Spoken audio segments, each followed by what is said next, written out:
So over here you can see that I have a video footage, and let's say what I want to do is I want to remove out the background of this particular video footage and just keep the person. In that case, what you can do is you can utilize something called Auto Cutout. So to do that, you need to select out the clip right here.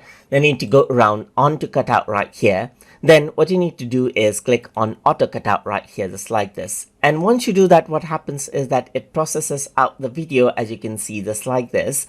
And then it detected out the person right here, and you can see that the rest of the contents are made transparent. So now if I were to go around and keep any other background over here just like this, then you can see that this is what you have right here.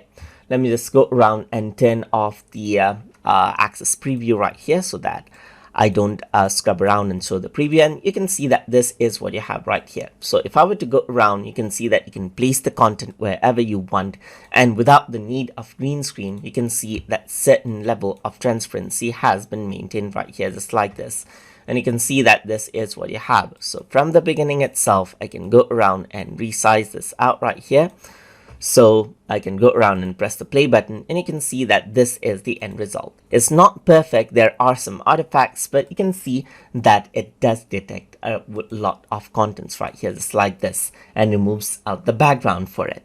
So that is how you can work around with the Auto Cutout feature inside of CapCut desktop editor. So hope you guys learned something as always. And as always, please like, comment, share, and subscribe.